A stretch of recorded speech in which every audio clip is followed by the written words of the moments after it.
Brian, could you consider marrying Carol again? Are you serious? The hospital director, Larry, with a pale face, proposed the idea of remarriage to me. Beside him stood his trembling eldest daughter, Carol, who had a secret she couldn't tell anyone. My name is Brian Coleman. I work as a doctor at a privately run hospital. 5 years ago, I married my wife, Sarah, and we were living happily until she passed away 3 years ago in a car accident. Sarah was also a doctor, and because she wanted to focus on her career, we didn't have any children. Brian, I need to talk to you. One day, the hospital director, Larry, approached me in the hospital. Thinking it was about work, I went to his office. Hi, Brian, he greeted me, and there was Carol, Sarah's older sister. Carol is 3 years older than Sarah. She is not a doctor but works in administration and has always seemed quiet and a bit shy. The sisters were very close, and Sarah often referred to her as her beloved sister and looked up to her. Carol had a fiancé who was supposed to take over the hospital one day. Since Sarah's passing, I hadn't had the chance to ask how she was doing, but I heard she was going to get married soon. Carol, who was waiting for me in the director's office, looked pale. Although she looked at me, she said nothing. Brian, I'm sorry for calling you so suddenly. I have something important to discuss with you today. Something important. When I was asked to have a seat on the sofa in the office, I sat across from Larry and Carol, who both had troubled looks on their faces. Yes, I know it's outrageous to ask this of you, but Brian, could you consider marrying Carol again? Are you serious? I couldn't believe the unexpected words from Larry. Carol? Wait, Carol is Sarah's. Yes, Sarah's biological sister, Larry confirmed. When I instinctively looked at Carol, she was still pale and trembling slightly. Something felt off about her demeanor and Larry's urgent tone. Thinking that, I swallowed hard and tried to calm my confused thoughts. Is there some kind of situation? I gently asked. Larry stared at me. Even though Sarah had passed away, I still considered Larry, her father, as my father-in-law. He had treated me like his own son ever since I started dating Sarah. He even said that if Carol's fiancé wasn't in the picture, he would want me to take over the hospital. If there's something going on, please tell me. Sarah is no longer here, but I still think of you as my important family. Brian, thank you. Hearing my words, Larry took off his glasses and pressed his eyes. As you know, this hospital has been passed down from my father, and we've managed to keep it running for generations.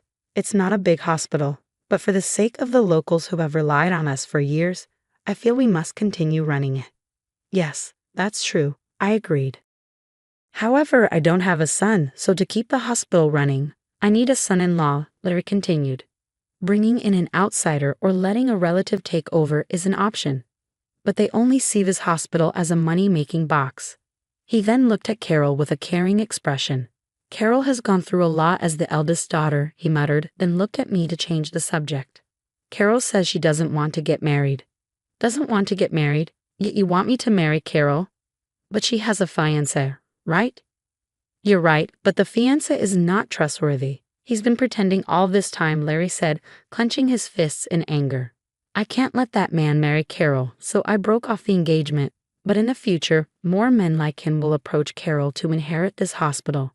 As I said earlier, their goal is the hospital and the money. That's why, even if it's just for show, I want you to marry Carol. Larry's disappointment and frustration towards those who approached for money and his hope for Carol's happiness were palpable from his clenched fists. I understand the situation, but why me? I was Carol's sister, namely Sarah's, husband. Larry looked at me calmly. From both of our perspectives, you are the only man we can trust in this world. I am the only one. I glanced at Carol, who was looking down but nodded slightly. You are the only one, Brian. As a doctor, you understand the importance of a hospital for patients and have considered the future of this hospital with me. That's why I want you to marry Carol and inherit this hospital. I see. These unexpected words left me speechless. I always felt Larry treated me like his own son, but I didn't realize he trusted me that much. I want Carol to be happy. Please, can you help her? He pleaded. Next to him, Carol also trembled as she did the same. Even though I had lost my wife, I had once decided to live as part of her family. Above all, they were her beloved ones. All right, I will help. I nodded to Larry and Carol. So Carol, let's take care of each other from now on. Yes, thank you very much. Even though it was just a formality, we registered our marriage and moved into a house prepared by Larry, considering the eyes of those around us.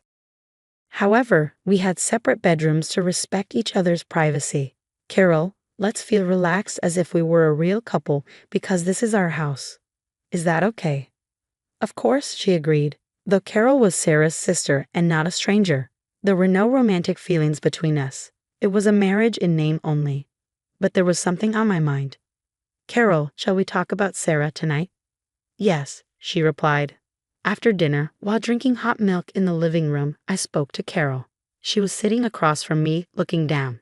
Since our marriage was decided, there had been a slight awkwardness.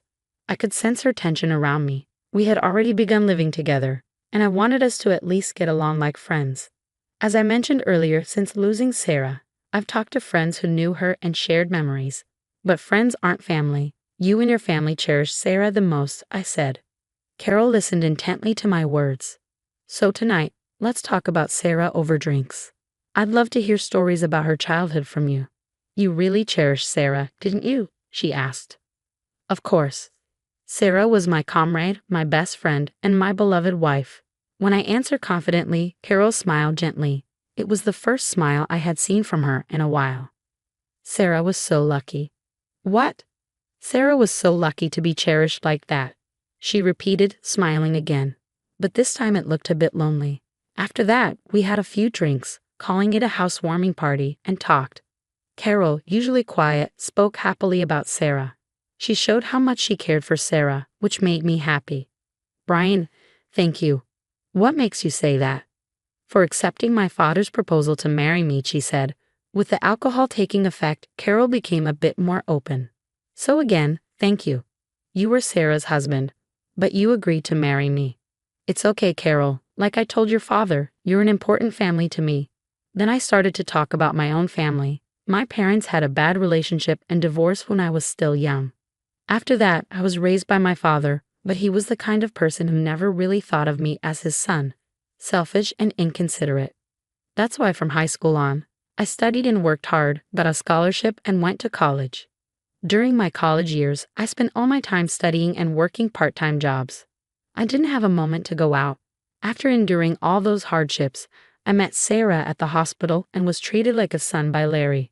That's when I learned the warmth of family. That's why I care about you too. It's nice to hear, Carol said with relief. Then she slowly stood up and moved to stand beside me. Carol, I have something I need to tell you. Something to tell me? Her sudden serious tone made my heart race nervously. Nodding, Carol slowly raised her left arm and rolled up the sleeve of her jacket. Oh my, this? Seeing the scars there, I was so shocked I nearly fell over. They were vivid, raw scars. I couldn't tell anyone that my fiancé was abusing me both verbally and physically. As the daughter of the hospital, I felt I couldn't let go of someone who would be a big plus for the hospital because of my personal feelings, Carol revealed. Carol's former fiancé was the second son of a major hospital. He was also a doctor, and marrying him would secure the future of Carol's hospital. After Sarah passed away, he brought up the topic of marriage. Until then, he had been kind and amiable. But suddenly, I had a thought. Is he really the right one? So I told him we should postpone the wedding. That's when he changed completely. Carol hugged herself tightly. From then on, he verbally abused and threatened me every day. He wanted to control me completely. Sometimes he even got violent. I can't believe it, I said, shocked. I endured and endured, but I couldn't talk to anyone about it, and I lost myself. These scars are from that time when I felt utterly hopeless. Her former fiancé had changed after Sarah's death. Since I hadn't seen her during that period, I had no idea she was going through that. When I thought I couldn't take it anymore, my parents visited me at my place. They later told me they just felt an urgent need to see me. Seeing their faces, I finally broke down and told them everything. She recalled those days, and tears welled up in her eyes, her voice trembling. Knowing the situation, my father was furious and broke off the engagement. We received some compensation from him. But that's not the end of it, is it? I muttered, struggling to contain my anger. She looked at me with shaking eyes. Realizing I was frowning at the thought of her pain, I quickly came to my senses. Oh, sorry. What's wrong? Nothing. Then she smiled, looking relieved. That's why I thought you were the right choice. Since what happened with him, I lost trust in people, especially men. I was scared just having them close. It's understandable. Even hearing the story made it clear how horrifically Carol had been treated by her ex-fiancé. My father was worried about me, so he suggested the remarriage to you. He knew you were Sarah's husband and knew you were a kind, gentle, and wise person. Her face clouded with a look of guilt. But I'm sorry for dragging you into my selfishness and causing you trouble. It's not trouble at all. Really? Sure. Besides, this isn't selfish, Carol. You tried to move forward again.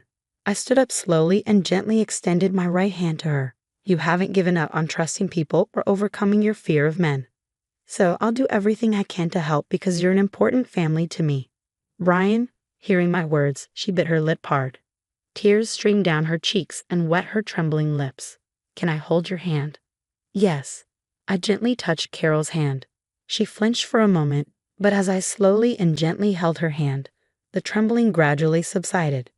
It's all right, Carol. I'm not like that jerk. When I deliberately said it firmly, her eyes widened and she looked at me.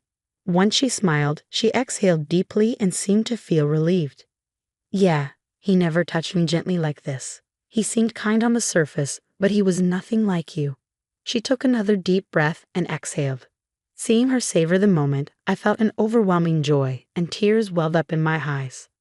Carol, let's slowly start regaining the real you. Don't worry. I'll be with you. When I said this with a serious look, she stared at me and nodded slowly. I'm glad it's you who's here with me. She squeezed my hand tightly in return. From that day on, we started living together as a couple. Having built a relationship of trust, we often talked about Sarah. Those were peaceful, happy times. I think it was Sarah who guided me to avoid marrying my ex-fiancé and for my parents to come to help me. You think so? Yes. If I had married him, my life would have been a disaster by now, and I think it was Sarah who made it possible for me to live with you. Indeed, if it weren't for Sarah, I wouldn't have remarried Carol. Because of Sarah, I experienced the warmth of her family and learned the warmth of having a home. We owe Sarah so much. For sure. We looked at each other and laughed, squeezing each other's hands tightly. A few years later, Carol and I truly became a married couple. When our child was born, Larry shed tears of joy. Lucas, be kind to your sister Sophia, okay? Okay, Mom. Come on, Sophia. Let's go. Okay, Lucas.